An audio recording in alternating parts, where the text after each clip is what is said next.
And well, that narrative, of course, is one that is also rocking the Jubilee side of things. And on page 8, we have a story here. Ruto allies vow to stop referendum. And of course, the referendum has several things that have been proposed. There is the expansion of the executive to include or have the position of prime minister. There is a suggested three-tier government that was given by Raila Odinga. Quite a number of things there coming in. But according to Ruto's allies, they have vowed that no referendum is taking place. Kevin?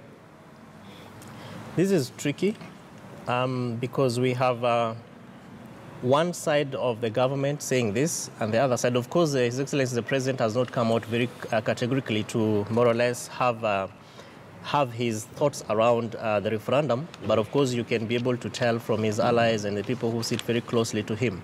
And given that this is also one of those points that is being drummed very forcefully, if I could say that, by the former Prime Minister's allies again, and in the spirit of the handshake, probably you would be able to think or assume, or rather imagine that these are vocals that are coming out to be able to either test the grounds or to be able to send certain messages.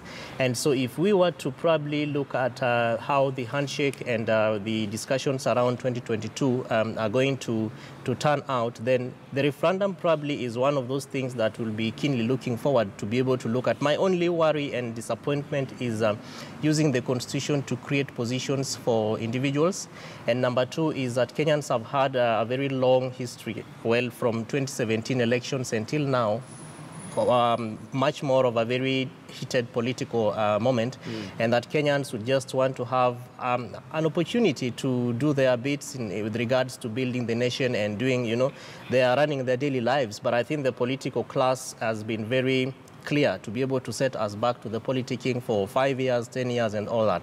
But again, with regards to the referendum, I think this is one thing that will be here, but by God's grace to watch. I see it coming because NASA, former Prime Minister's side has been very clear. They've kept talking about this. The former Prime Minister himself has come out and said we need to create certain tiers of government, we need to create certain positions.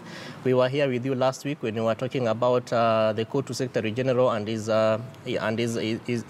narrative around the current president and creating a position for him. So I think these are discussions that are not only testing the waters, but are also more or less preparing Kenyans politically for what is coming ahead. What is coming ahead. Yeah. Deki, well, from the opposition side, there are those who feel that one of the reasons why we have these issues that we always have every 5 years when we get to the elections is the issue of a very powerful president, and the fact that he has a lot on his table, basically, especially in terms of decision making. So the referendum would come to try and see whether that power can be diluted, but also given to shared amongst others. Your feelings on that, as much as those allied to Ruto say that that's not going to happen?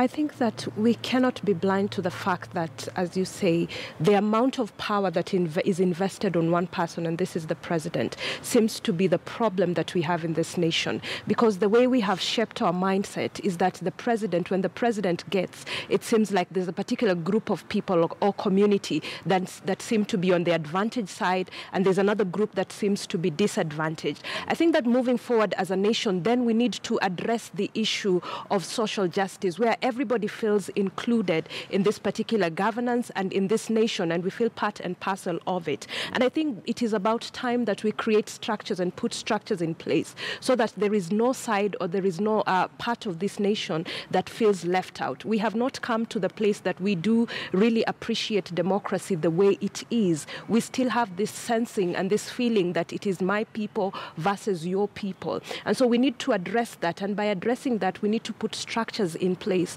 that will be able to be all-inclusive. And we cannot be blind to the fact that the kind of miracle that this handshake, has created to this nation, so that for some reason now we feel like we are all included. And this is a feeling that needs to be sustained moving forward. All right. And talking about inclusivity, Kevin, you wanted to comment on something? Yeah, I just wanted to add on to what Becky has said with regards to county governance and devolution, because one of the reasons why Kenyans also have watched for a devolved system of governance was to devolve some bit of that power.